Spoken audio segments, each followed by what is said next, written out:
well.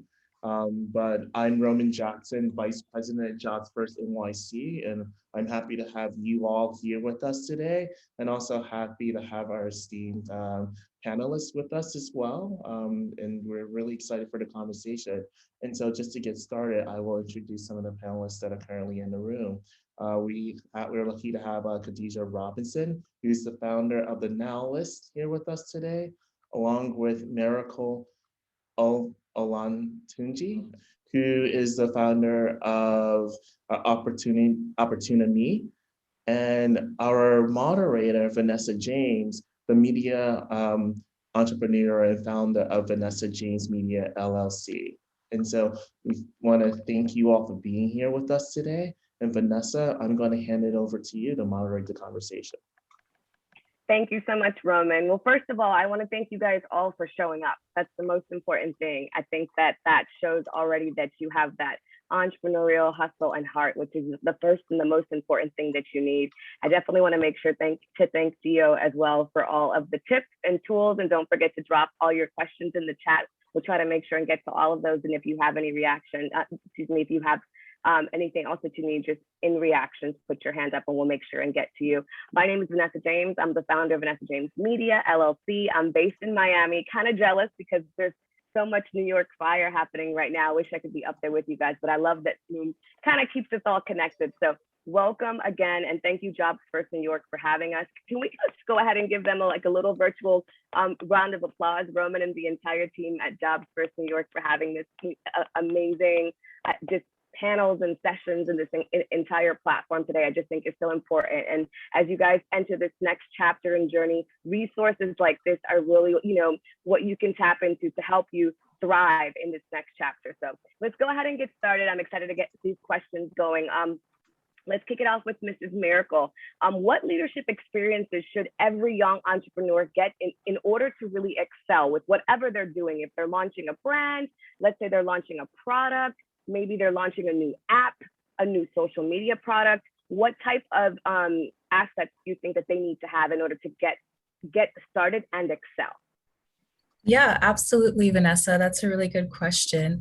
So I would say that leadership experiences are all around us. You don't need a formal title to be considered a leader. So some examples that you might have in your day-to-day life could be taking care of your siblings or being part of a school club. It could be working on a passion project with other people, or it could be working on your own passion project. And even going to this conference, like you all being here at this conference is a leadership experience. It's a way that you're investing in your own personal and professional development.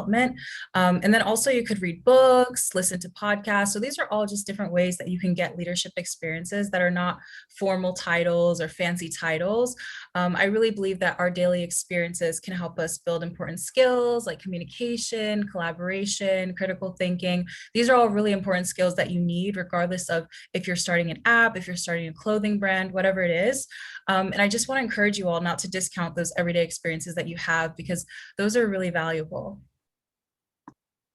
Absolutely. And Miracle, if I could just add in there, one of the biggest things I see entrepreneurs doing, and advice they always ask me, in terms of starting out, it's just very important to follow up and follow through. And what I say is, if you're reaching out to somebody to collaborate with you, if you're reaching out to a mentor for advice, make sure that you're doing your due diligence of following through with whatever the goals or the questions or the timelines or the deadlines they have you meet. I think as an entrepreneur and as just a business person in life, that's really how you're going to thrive. Absolutely. Let's keep rolling with this. I have a quick question. Mrs. Khadijah, what are some of the most common misconceptions about becoming a business owner that you can share with the audience today? Oh, let's see. One big one I would say, and thank you for having me, and hello everyone. I've been looking at the chat and seeing people from all over the place, so I'm super excited to be talking to folks from all over the country and people who are not even in the country. But I think there are a lot of misconceptions about becoming a business owner. The big one that I think people fall prey to a lot is that you have to study business in school and learn about business formally in order to be on the track to become a business owner. That's really not true. I was an English major in college and I then went to law school. It had nothing to do with business at all. And then I found myself, building a startup with the Nihilist. And I am now on my second startup. My first company was acquired earlier this year. And so it was a little bit daunting for me, even coming from a law background into the business realm and the startup realm in particular. But what I realized is that, like Miracle said, you learn so many skills that are applicable to business just as a part of your life, as a part of your work experience, and building experiences in many different ways, whether that is with organizations that I was a part of, both in school and as an adult, or whether that was just in my job as a lawyer and how I organized myself and how I interacted with clients as an attorney. So you really don't need to necessarily study business in a formal setting in order to become an entrepreneur, but you really should draw on experiences from all across your life, really, in order to really build a successful business. And I think particularly being passionate about what you're focusing on business wise is the most important thing, and that you always draw from life and not from formal education. Absolutely, Khadijah. I second that. I second and third that. Another thing that I could add on to what Khadijah's saying, as this is going to be my 10th year as a business owner and as an entrepreneur, CEO and founder of Vanessa James Media, is it's okay to not have it all figured out. A lot of times we're scared. And there were a lot of times throughout my career and also as a business owner where I felt like, ooh, I don't know. So then therefore I was hesitant to take the steps. But what I would say for you, especially as you're just getting started, is it's okay to not have all the answers. This is what this community is for. Make sure that you're asking though. Don't be afraid to ask questions along the way of your business and entrepreneurial journey to gain the actual knowledge you need to take those next steps. So for example, let's say you're wanting to launch a shampoo line and a hair care line for Black and Latino women, let's just say. And maybe you don't necessarily know you know what you want the product to do. You want their hair to be soft, you want their curls to be popping, right? Or maybe you want to launch like an afro sheen or something for beautiful locks, whatever it is. Maybe you don't necessarily know all the ingredients that need to go in there, how many bottles, how far in advance you need to place orders, all those things, right? But you do know that you're passionate about the actual brand, whatever it is. So what I'm saying is ask those questions, find people in your community, in your circle. And if you don't know, ask your circle to gain on that knowledge to help you out as you're along your way. You may not have all the answers, but asking the questions to get the answers to continue along your business journey is how you grow and how you thrive as an entrepreneur. Let me kick this question back to Miracle. Miracle, what are some of the I want to ask you something. What and how did you get funded? Or what creative strategies do you see in terms of getting started as an entrepreneur that you can share? And are there any potential highlights and other opportunities that people who are in the process of receiving funding can actually get? Yes, this is a really good question. So for my business, it's almost completely funded through grants and pitch competitions. So I believe some people in the audience are in high school, some are in college, so around like that age. In high school, there's one opportunity that I want to highlight called the Diamond Challenge. And this is a global pitch competition where they give you like resources for how to turn your idea into reality. You also get to compete and get to meet with people who are also young business owners from around the world. And I really love this program. It's a great one for if you're interested in business or social impact. And then for college students, there's like even more opportunities. So I want to encourage everyone to have this like abundance mindset because there's just so many funding opportunities out there. There's so many pitch competitions. There's also accelerator programs. So there's even programs for women founders, Black and brown founders. So like there's just a lot of opportunities to get your business funded. And the cool thing about all of this is that they don't take any equity or ownership in your business, which I think is also awesome because you get to have more ownership over your company. So those are just some of the resources that I've used. Can you share any specifics, Miracle, on like different places if somebody was, wanting to log on and check that out right now, like any websites they can go to tap in accessibility for funding? Yes, definitely. So Diamond Challenge is diamondchallenge.org. And then for college, there's a lot more. So even if you just were to Google like pitch competitions for college students, there's a ton.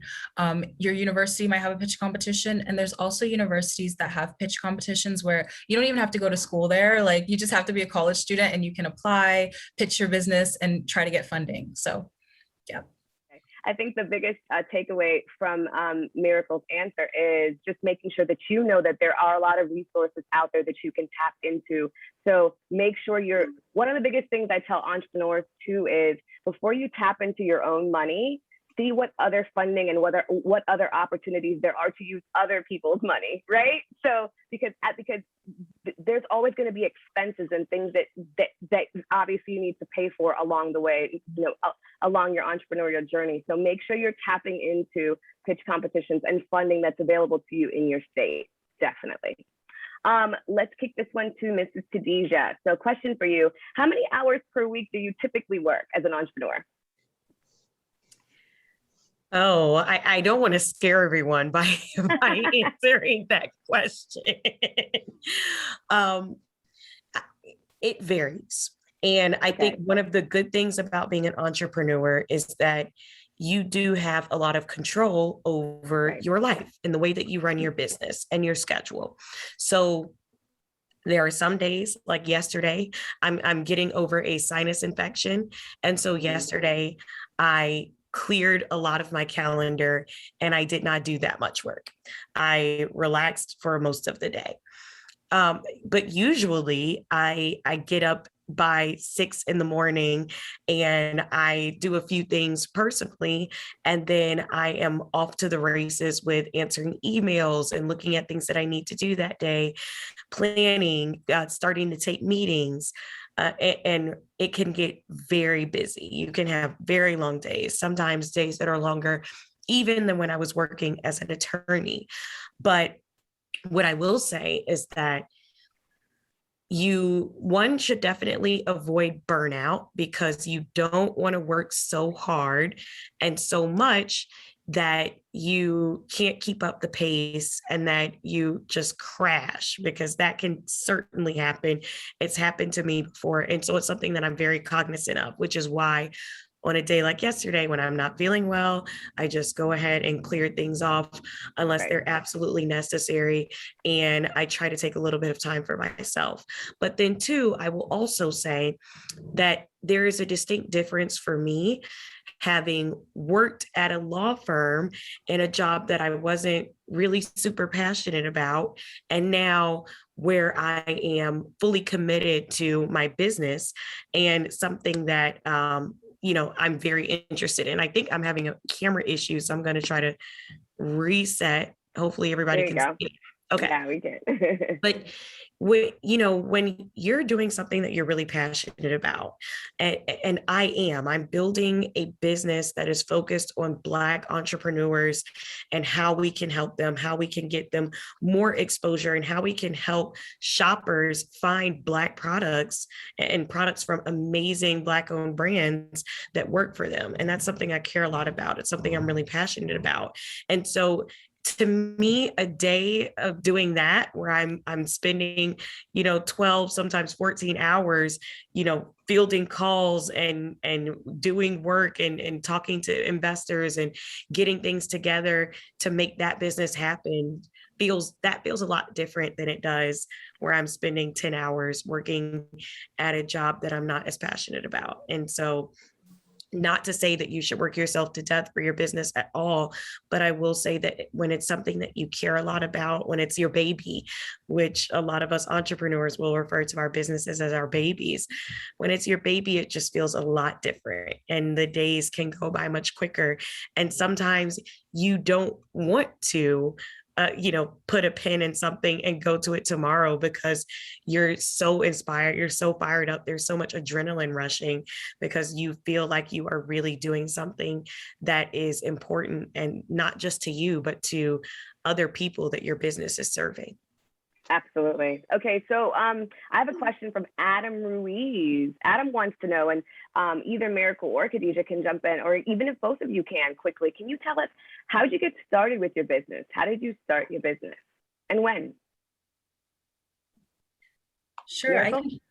I can jump in here. So I started my business when I was 17. And so more tactically, what I did was I registered it as an LLC using incorporate.com. And then I created my website using Squarespace and GoDaddy for the domain. And then I just started marketing my products and services using social media strategies. Awesome. And how long have you been in business? So about 4 years now. That's awesome. As an entrepreneur, I mean, that's 4 years is really something to be proud of. So congratulations. Thank you. Khadijah, how about you? How'd you start? I started my business unintentionally with a Google spreadsheet. I was I was very stressed out at work, and I usually turn to retail therapy for my outlet. But instead of spending all my money, I decided to build a Google spreadsheet of Black-owned brands that I wanted to support and that I wanted to shop with, because I wanted to do more in my daily, regular life to feel like I was having a positive impact on my community. So I just started plugging businesses into this spreadsheet that I wanted to shop with.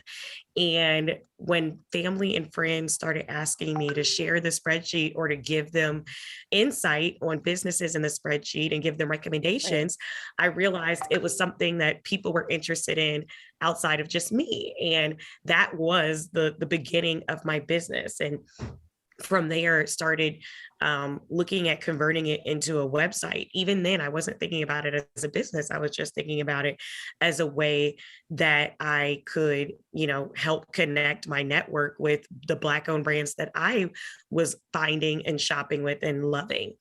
And it wasn't until I'd been sort of in the trenches for a couple of months that I really started to think about it as a business. And then even a couple of months past that I really started to think about it as a startup, which is a little bit different than thinking about something as a small business. And with the startup, you're usually looking at something that is either tech focused or tech enabled, and really rapid and accelerated growth.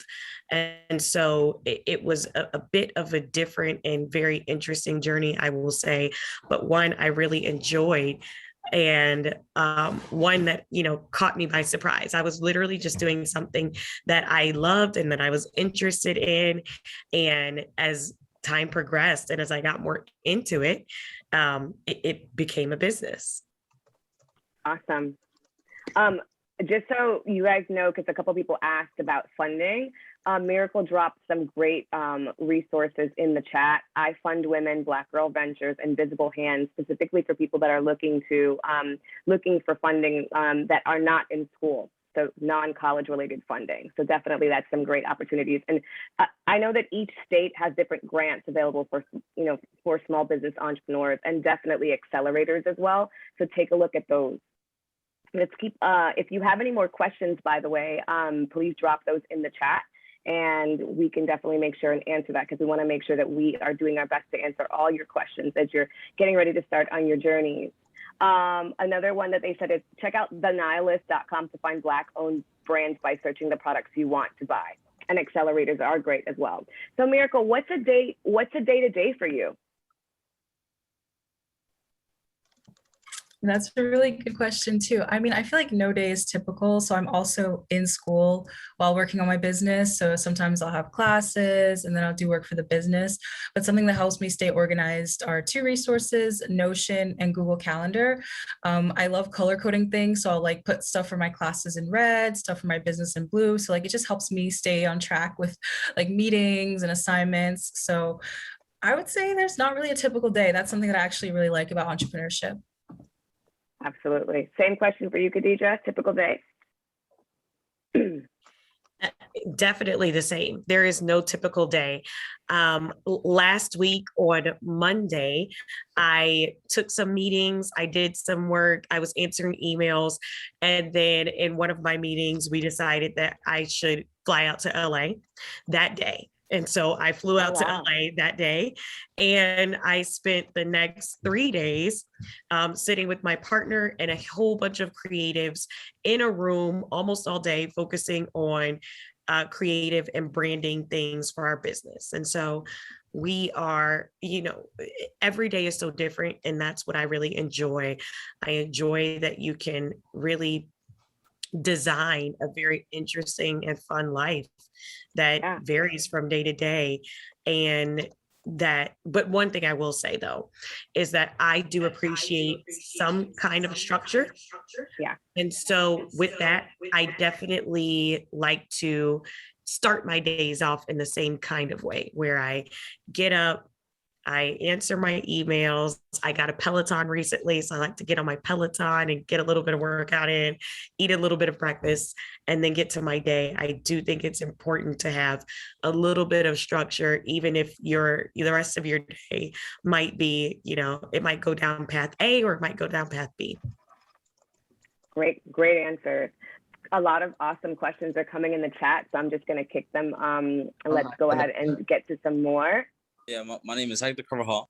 I'm the founder of Don Carvajal Cafe, which is a specialty coffee company that we import coffee from Colombia, Costa Rica, Brazil, and Dominican Republic.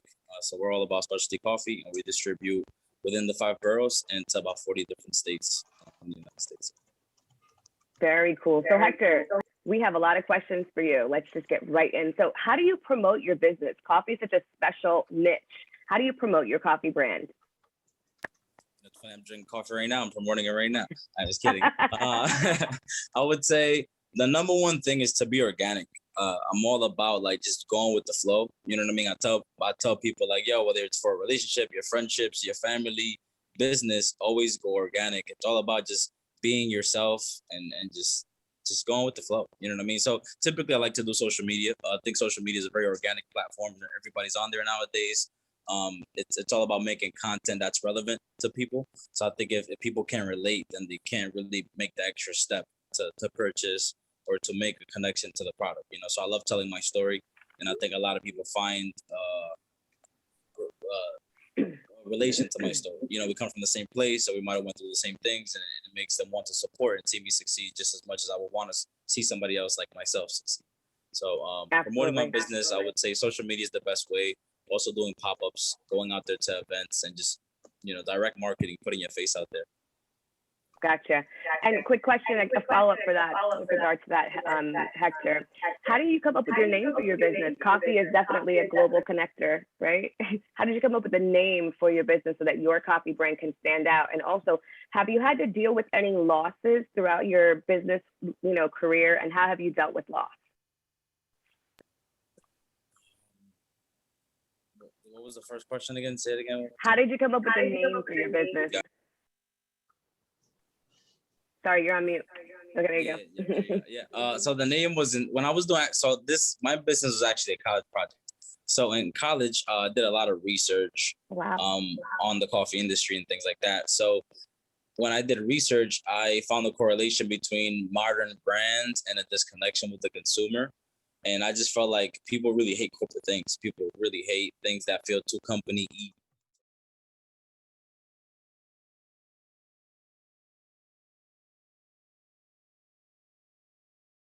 Blood. If you want to learn a little bit more about the organization, I encourage you, oyu.org, what it is to be involved, and even kind of pausing here for a second as far as the recommendations to increase opportunity and decrease poverty in America. Long story short, White House Forum for Community Solutions back in 2011 as a think tank. You had all these young people, ages 16 to 24, literally at the White House, creating solutions that we wanted to see, being the change that we wanted to see, all of us coming through youth through a particular comprehensive program, mine being Youth Bill at this time, and just we've kind of grown together.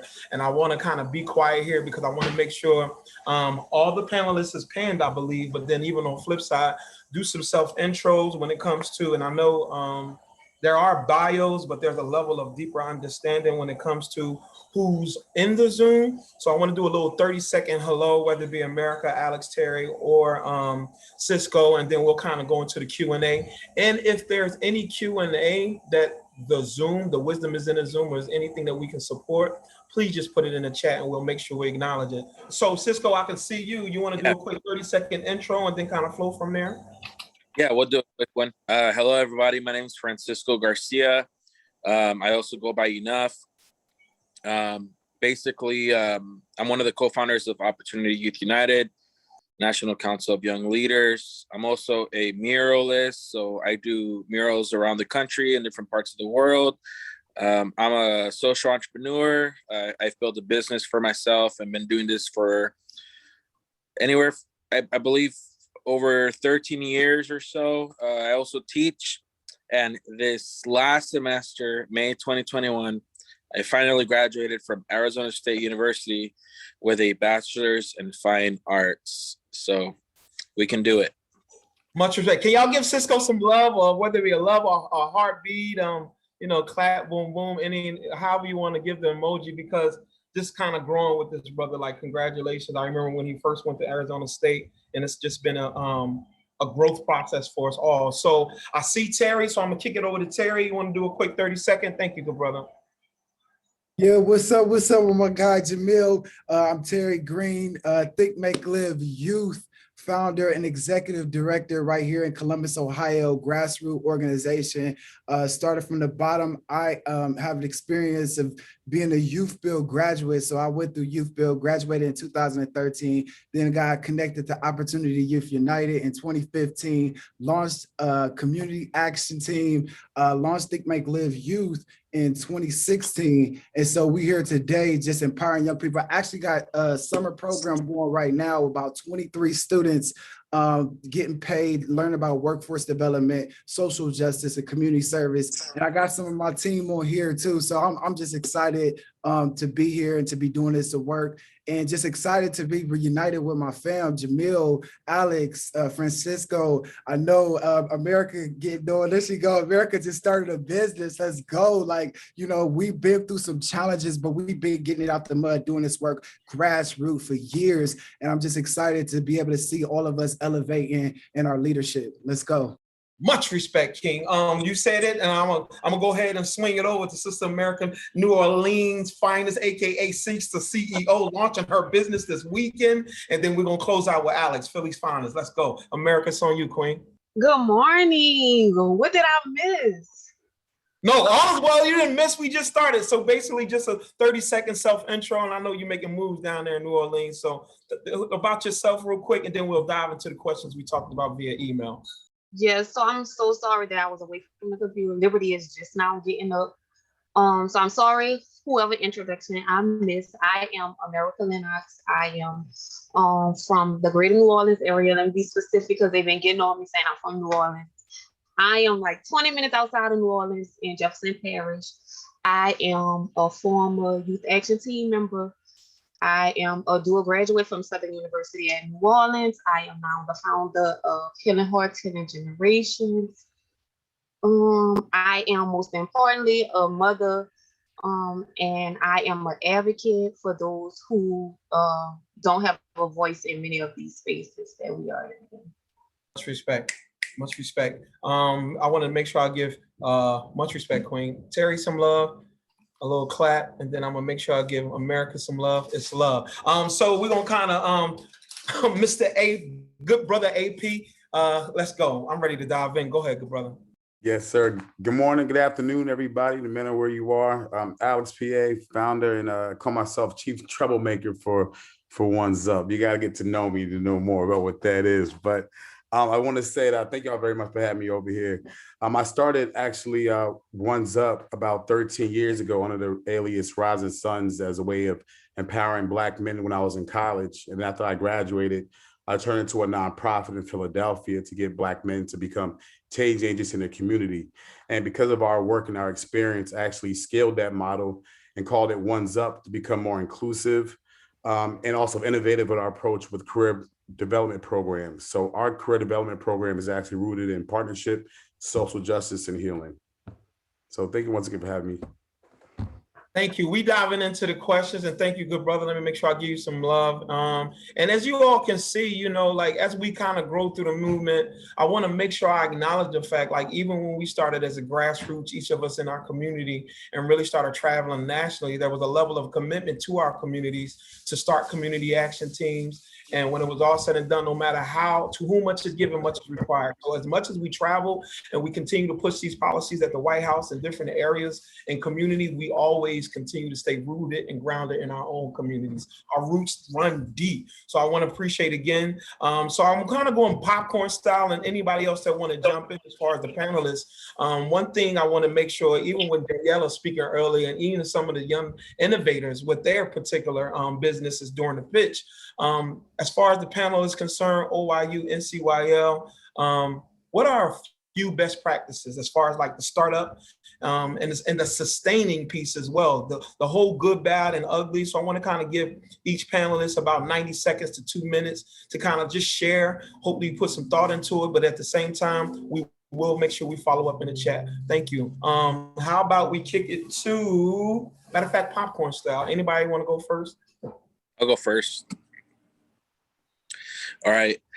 For social entrepreneurs and or artists out there, what I would recommend is write down your vision, like write down your dreams. Like don't let money stop you, or you know, anything that you lack, resources. Just write it down.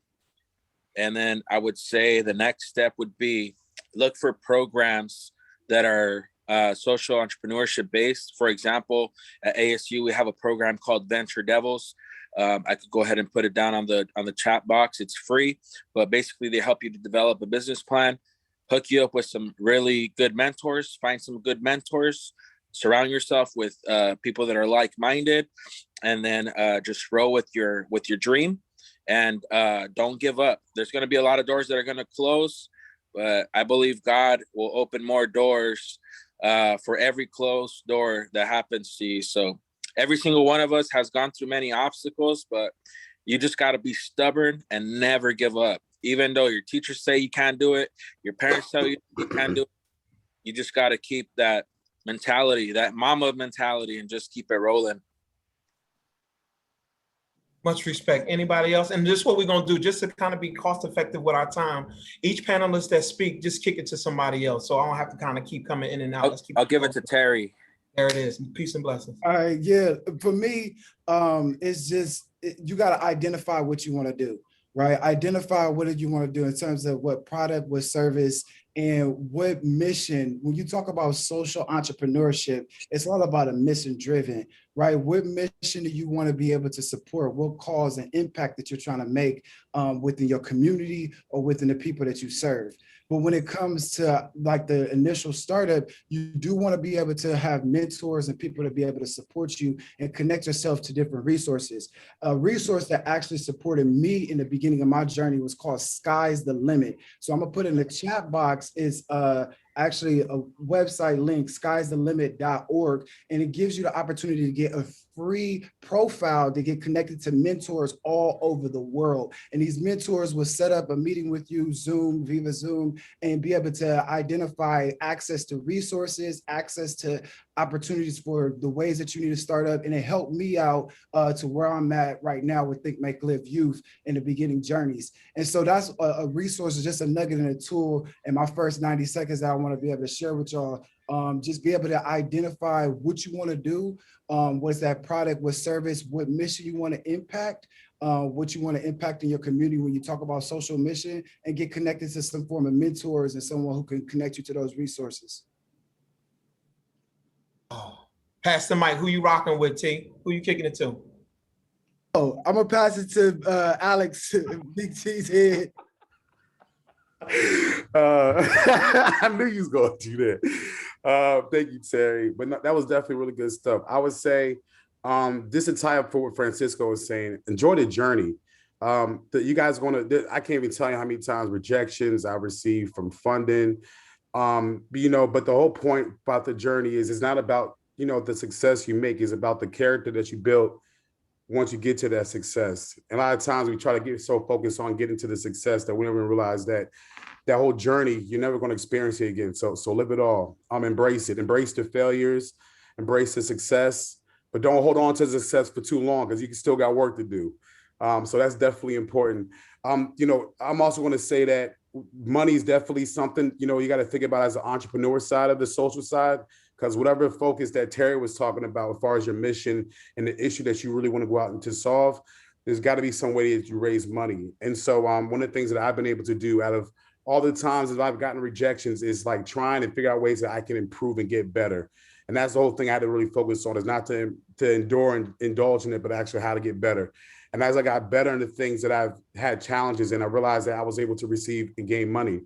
And so what I'm going to do is there's a number of resources out there I want to send you guys, because one of the things I noticed is that, especially you young people, you guys need to figure out where the money is. And I know that's one of the things that we need to talk about is where's the money? All of us need to figure out where that money is.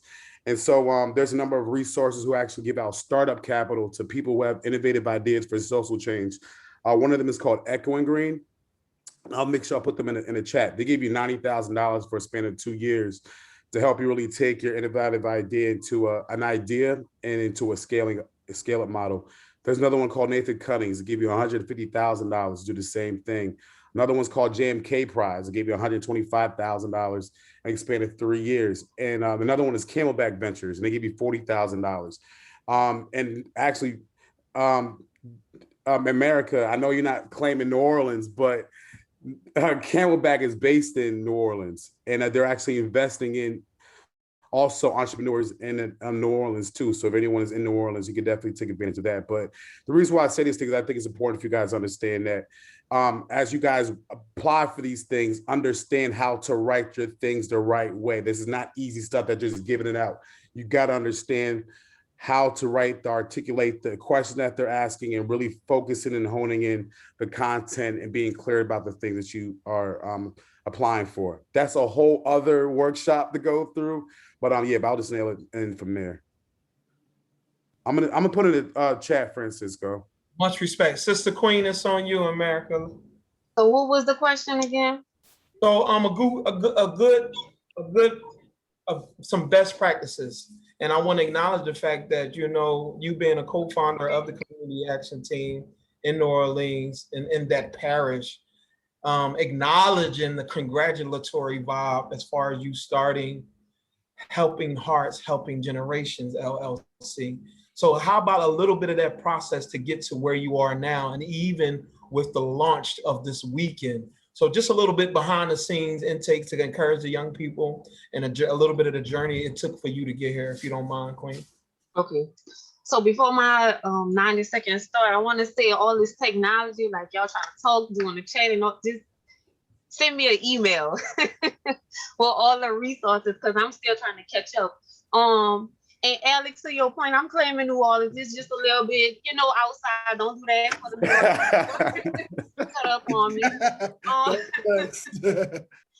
So one, I'm excited about being here. I've been in a space in many different times, in many different aspects. I remember my first time and sitting next to Terry and just really feeling a passion about it. And I'm like, I want to do this, but I don't know what I want to do, how I want to do it. I remember sitting with Alex, and I'm like, he's a little Kevin Hart. It's just so each one of them definitely pushed me a little more, definitely gave me a little bit more courage. Juice, I used to always say that when I joined this work, I remember sitting at the table at the youth action team when they asked me to be a part, and it was storytelling, and I was like, I don't have a story. And it really, because it was like everybody's story to me was so traumatic before I even knew what trauma was. And then I soon realized that even if it wasn't my story, I was representing people who have had that story. And then not long after, I actually experienced a real deep trauma that was very close to me, that really, really, really drove my work. But before then, I went to school and I got a degree in criminal justice and addictive behavior counseling and prevention. I got that degree because growing up, so many of my peers were getting incarcerated or being killed. Like by the time I made it to high school, I was numb to death. Throughout the process, I made sure that I stayed, like when I was in high school, I did things that my people who are close to me would normally do. So I joined Crime Stoppers. They were saying snitches get stitches, but I wanted to be in the room to know exactly what was going on behind the scenes, so I can be able to inform those who were not allowed to be in that room. So that's what drove my degree. What drive healing hearts, healing generations? Well, one, I do want to acknowledge, I don't know if Ryan Dalton is here. I do want to acknowledge him because so again, let me say that I'm from New Orleans, but it's a parish outside of New Orleans, which is it's two different backgrounds and experiences, if that makes sense. So like Katrina didn't really affect Jefferson Parish. Like we didn't have, well, what I stayed, like my house wasn't damaged by floods and all that. So I didn't experience the same trauma that those in New Orleans, that specific community experience. But I did have family who did. So I don't know what happened just now. No, I got you. So you was making a difference between Ryan being in New Orleans and that county, but then you were in your county. Okay, so yeah, so with the youth action team, that sounds good. Thank you. So how I joined the youth action team is I was actually in college. I didn't have a job. I had just had my daughter. And so I met a gentleman who got me connected into a program. If I would never met that connection, that's where I first learned that networking was important. He got me in the door, and then in that door, they had the CEO roundtable. Well, Ryan, I called Ryan. I was like, I'm lost. I'm just about to go home because I got this fear of like this New Orleans. So I'm like, I'm about to go home. Ryan actually stayed with me, stuck with me, and for them, it's been amazing. Like my brothers who are on here, they have been very supportive. Many of the times when I want to give up, or anytime that I feel like I want to give up, being with you all, seeing y'all experience, it makes me keep going. And that's what Healing Hearts, Healing Generations came from.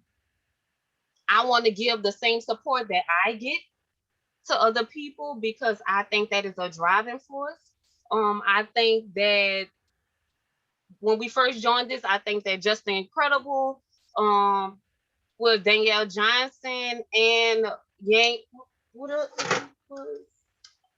Victoria Yang, they definitely, I had to turn off my camera to talk in tongues because it definitely speaks to healing hearts, healing generations.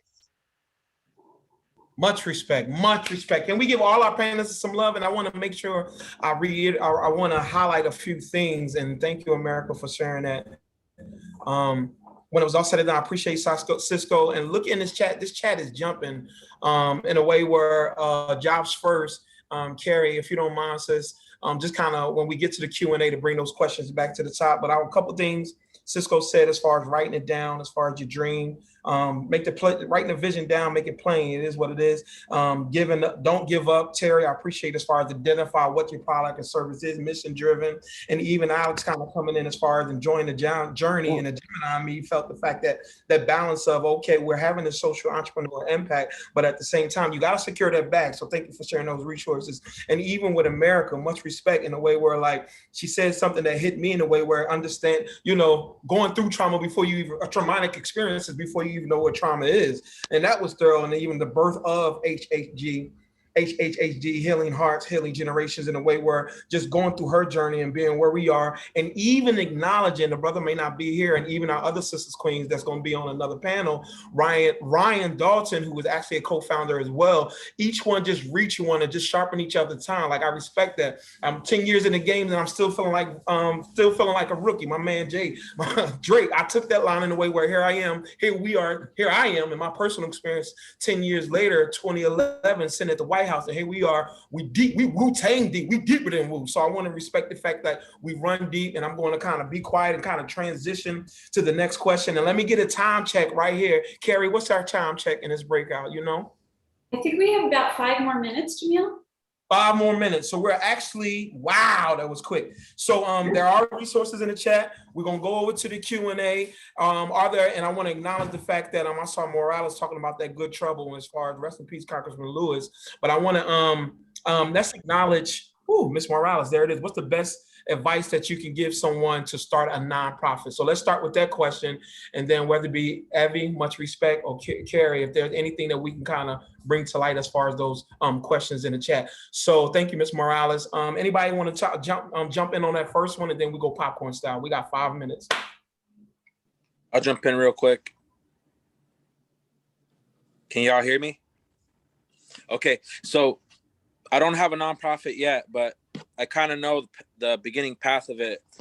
For all you younger people, if you could join a nonprofit program where they give you a mentor, job opportunity, that would be the best way to go. There's a ton of them out there. Look for AmeriCorps program. Now, in terms of jobs, there might be jobs in your city that are paying $15 an hour. And some of those AmeriCorps programs may not pay as much, but trust me, you want to join some of those programs because they have a big network.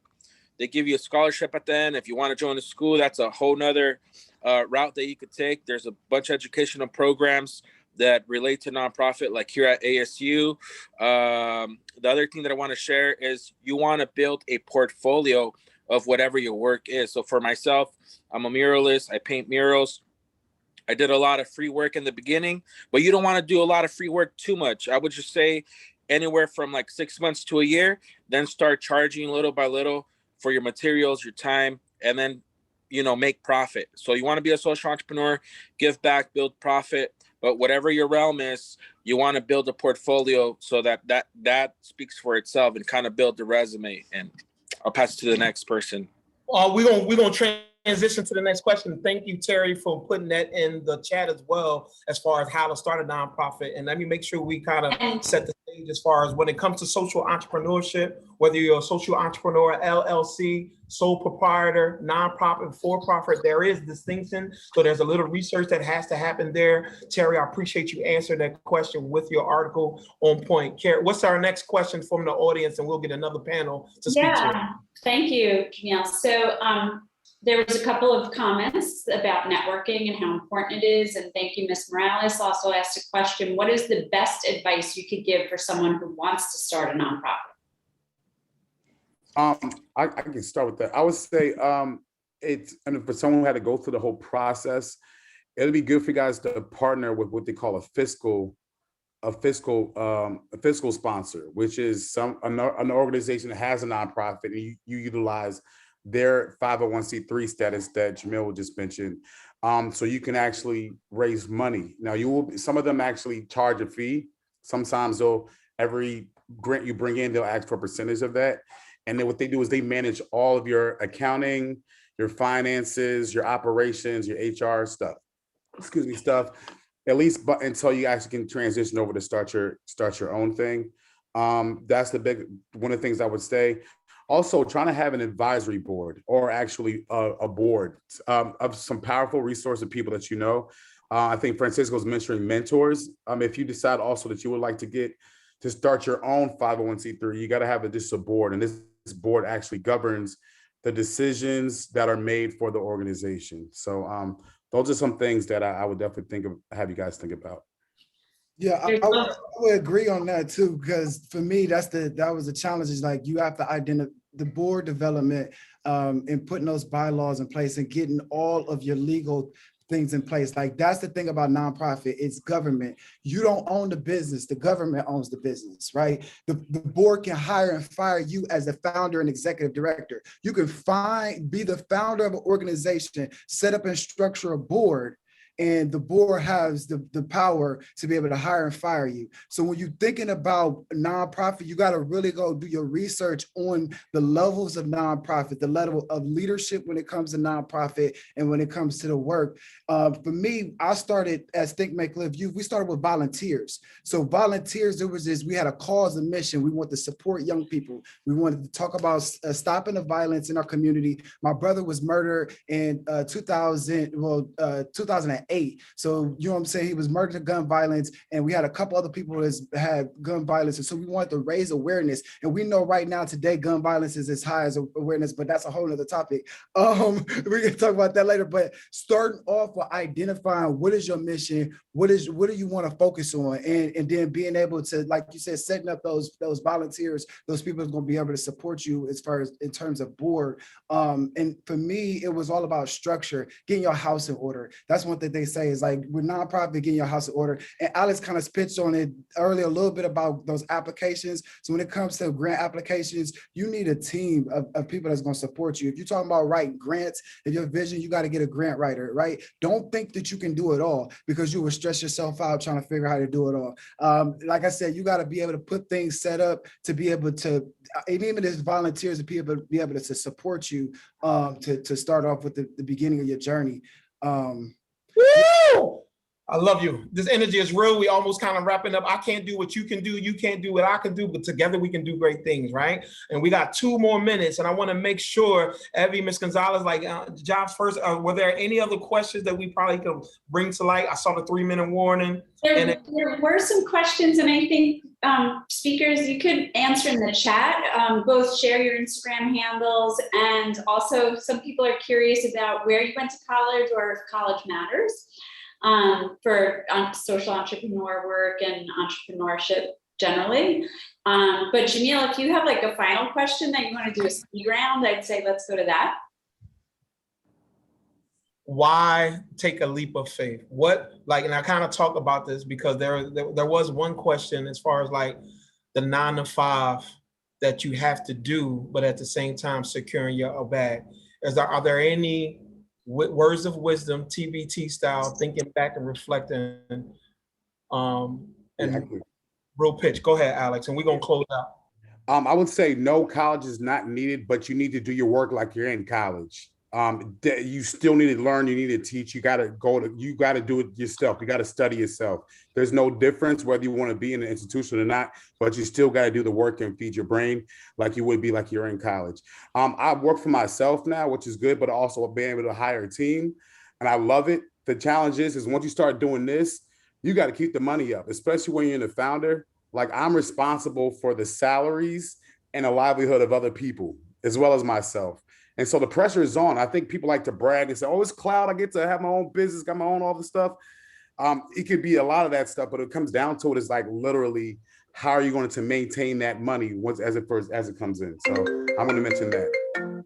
Yeah, and I want to speak on that because, like you said, it started from the bottom. Now we're here. When I started this organization in 2016, it was just myself volunteering. And now where I'm at in 2021, having a staff of 4 and doing payroll, you waking up every day, figuring out what's the next grant, what's the next resource, so that we can be able to make it happen. So, yeah, man, just, keep striving. And we have.